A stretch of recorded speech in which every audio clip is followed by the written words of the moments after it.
हाँ देखिए, गणतंत्र दिवस के पूर्व संध्या पर मैं आपको हार्दिक बधाई देता हूं।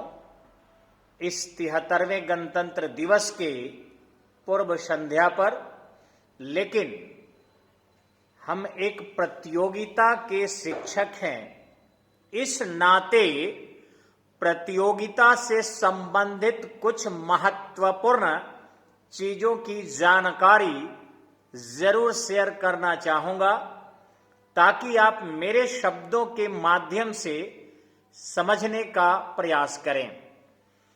गणतंत्र कहते किसे हैं? सबसे पहली बात यह है कि गणतंत्र कहते किसे हैं। ध्यान से सुनेंगे। यह नहीं कि किसी देश में केवल संविधान लागू हो जाए तो गणतंत्र हो जाता है, अथवा यह नहीं कि वह स्वतंत्र हो जाए तो गणतंत्र कहते हैं। गणतंत्र के लिए नियम है कि यदि संप्रभु देश का शासनाध्यक्ष एक निश्चित अवधि के लिए, फर्स्ट पॉइंट ध्यान से सुनेंगे, एक निश्चित अवधि के लिए, चाहे वो 4 साल हो, 5 साल हो, 6 साल हो, 7 साल हो, एक निश्चित अवधि के लिए निर्वाचित होता हो। ध्यान से रखें, सुनेंगे। ऑस्ट्रेलिया एक स्वतंत्र देश है, गणतंत्र नहीं है। जापान स्वतंत्र देश है, गणतंत्र नहीं है, क्योंकि जापान का अपना संविधान भी है, ऑस्ट्रेलिया का अपना संविधान भी है, लेकिन वहां के जो सर्वोच्च शासनाध्यक्ष है वो ब्रिटेन की महारानी है, और ब्रिटेन के महारानी का निर्वाचन नहीं होता। जापान का जो शासनाध्यक्ष संवैधानिक प्रमुख है वहां का राजा है, और वहां के राजा एक निश्चित अवधि के लिए निर्वाचित नहीं होता है। इसलिए जापान गणतंत्र नहीं है। तो सबसे पहले आज 25 जनवरी 2022 है, हम प्रतियोगियों को स्पष्ट बता देना चाहते हैं कि गणतंत्र कहते किसे हैं। वह देश अथवा वह संप्रभु देश जो अपने शासनाध्यक्ष को एक निश्चित अवधि के लिए निर्वाचित करता हो। क्लियर? अब भारत के गणतंत्र दिवस के बारे में कुछ बताना चाहूंगा। सबसे पहले विश्व के निर्वाचित राजा, विश्व के सबसे पहले निर्वाचित राजा विशाल थे। एकदम जीके जीएस में रट जाइएगा आप लोग। विश्व के पहले निर्वाचित राजा वैशाली के विशाल थे, और यही कारण है कि Guinness book of world record में, Guinness book of world record में लिच्छवी गणराज्य को ही विश्व का पहला गणराज्य माना जाता है। ऐसे ऋग्वेद के 30 पांडुलिपियों को यूनेस्को ने धरोहर सूची में शामिल किया है, यानी ऋग्वेद की मान्यता भी है। अब रही बात कि ऋग्वेद अभी तक के ज्ञात संसार की सभी पुस्तकों में, जितनी भी पुस्तक लिखी गई है, सबसे प्राचीन पुस्तक है। चाहे धर्म का हो, कानून का हो, विज्ञान का हो, संस्कृति का हो, गायन का हो, किसी भी प्रकार की संसार की किताब हो, पुस्तक हो, उसमें ऋग्वेद सबसे प्राचीन पुस्तक है। और इसकी रचना 1500 ईस्वी पूर्व से 1000 ईस्वी पूर्व के बीच की गई थी। अब कहेंगे इसका गणतंत्र से क्या लेना देना? तो ऋग वेद में 40 बार गणतंत्र शब्द आया है। 40 टाइम्स, 40 बार ऋग वेद में गणतंत्र शब्द आए हैं और अथर्ववेद में 9 बार आया है। इस तरीके से ये गणतंत्र शब्द भी मानने के लिए कुछ लोग कहता है कि नहीं, यह शब्द सबसे पहले एथेंस में आया था और एथेंस के विद्वान का नाम गणतंत्र से जोड़ा जाता है, तो यह सर्वथा उचित नहीं है। लेकिन फिर भी यदि आपसे ये प्रतियोगिता परीक्षा में पूछे कि विश्व में गणतंत्रता वाले शब्द सबसे पहले किस राजनीति शास्त्री ने प्रयोग किया था, तो क्लेसीथेंस ने उन्हें लोकतंत्र का जनक कहा जाता है। अगर आपसे प्रतियोगिता परीक्षा में पूछे कि लोकतंत्र का जनक किसे कहते हैं, तो क्लेसीथेंस याद रखना है, क्योंकि मैं प्रतियोगियों के लिए ही काम कर रहा हूं। मेरा उद्देश्य नेताओं की तरह भाषण देना नहीं है। इसलिए पॉइंट ध्यान देना होगा और तब इसे समझना होगा। अब रही बात, गणतंत्र शब्द जो है आपको ऋग्वेद में आया, अथर्ववेद में आया। विश्व में कितने देश है जो पूरी तरह संप्रभु है और उनका अपना रूल्स एंड रेगुलेशन लागू है या अपना संविधान लागू है, तो ऐसे देशों की संख्या 206 है। आज के डेट में 206 देश है जिनका अपना संविधान है। यूनाइटेड नेशन ऑर्गेनाइजेशन में 193 मेंबर है, वो अलग चीज है, वो एक विश्व की संगठन है, उसकी सदस्यता लोगों ने धारण किया था। लेकिन जरूरी नहीं कि जो यूनाइटेड नेशन ऑर्गेनाइजेशन के सदस्य नहीं होगा वो देश आजाद नहीं होगा, वो आजाद है और उसमें आपको कुल देशों की संख्या 206 है। अब रही बात कि अगर गणतंत्र देखेंगे तो उन 206 देशों में गणतंत्र देशों की संख्या 135 है। 206 देशों में 135 देश आपके रिपब्लिकन स्टेटस को प्राप्त किया है। भारत में गणतंत्र कैसे शुरू हुआ ये थोड़ा सा जानना जरूरी है। तो आपको पता होगा कि बिर्केनहेड नाम का एक व्यक्ति था जो भारत सचिव था और उन्होंने 1927 में कांग्रेस को चुनौती दिया कि यदि कांग्रेस चाहे तो सर्वानुमति से अपने संविधान को बनाए। अब ध्यान रखेंगे कि सर्वानुमति से यदि कांग्रेस संविधान बना लेती है तो स्वीकार करना चाहिए, लेकिन ऐसा नहीं हुआ और नतीजतन क्या हुआ कि कांग्रेस ने कोलकाता अधिवेशन 1928 में, सब जीके जी से ध्यान से सुनना है और शेयर भी कीजिएगा और सब्सक्राइब भी कीजिएगा, क्योंकि यहां से जो भी चीजें निकलेगा वो मनोरंजन परक नहीं होगा। मैं नहीं चाहता कि बस जादू दिखाऊं, पॉपुलैरिटी गेन करूं और सफलता में बाधा बनूं। नहीं, सफल बनिए आप, ये उद्देश्य मेरा है। कंपिटिटिव बनिए और कंपटीशन के पॉइंट को कलेक्ट कीजिए।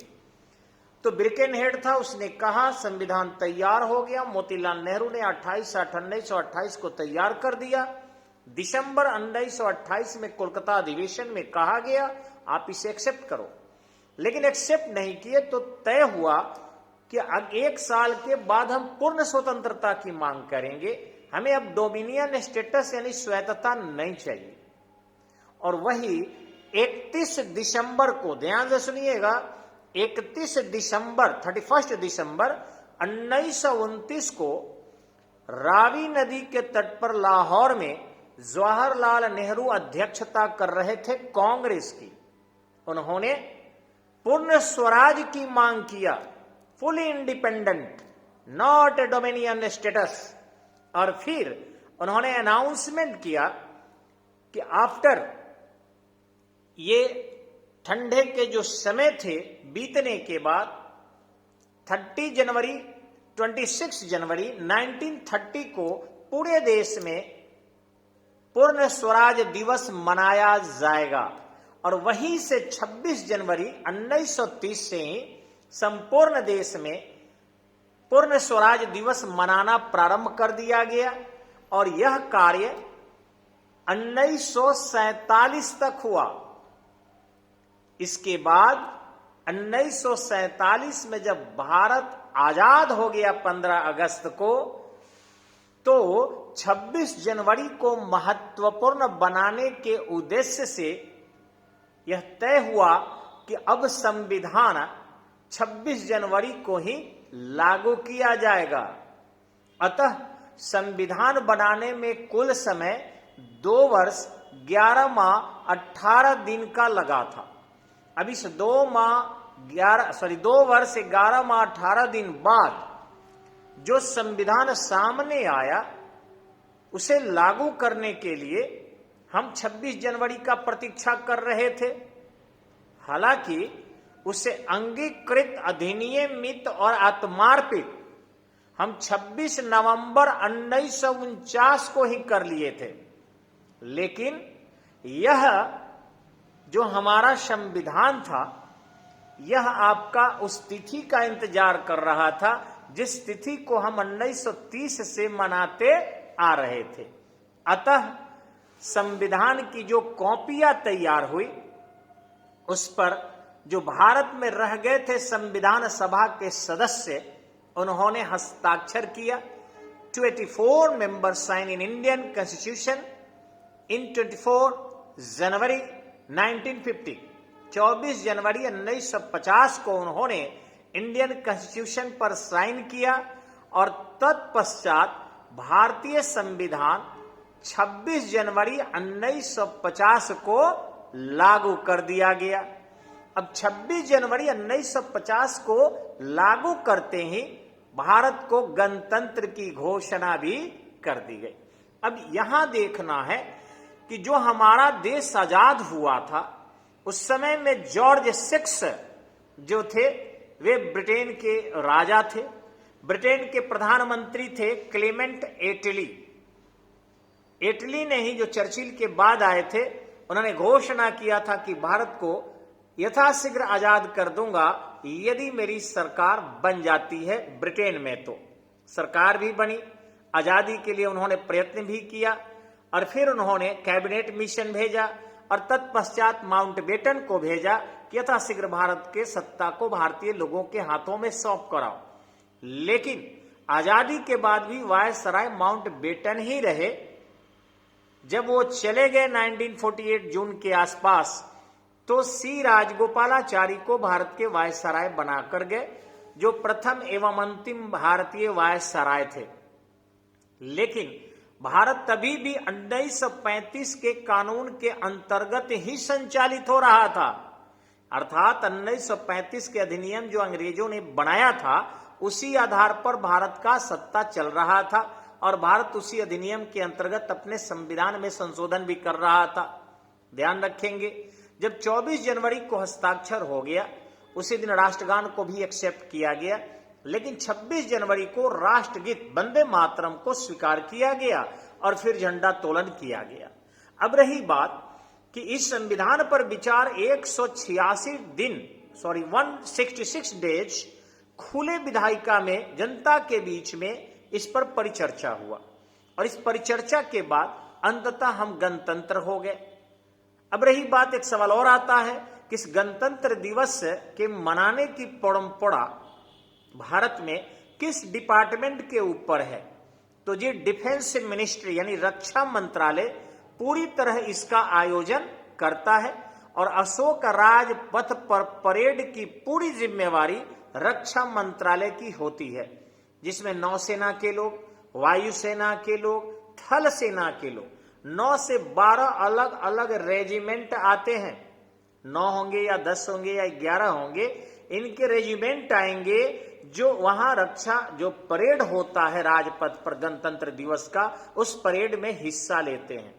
साथ ही साथ आपको ये कार्यक्रम 26, 27 और 28 तक चलता है। 29 तारीख को 3 दिन के कार्यक्रम के बाद बीटिंग रिट्रीट 29 जनवरी को अर्थात समारोह के समाप्ति की घोषणा के लिए किया जाता है। अब इसके मुख्य जो हमारे सर्वोच्च अधिकारी होते हैं वे राष्ट्रपति होते हैं, और मुख्य अतिथि हमारी परंपरा रही है कि हम कोई न कोई देश से बुलाते हैं।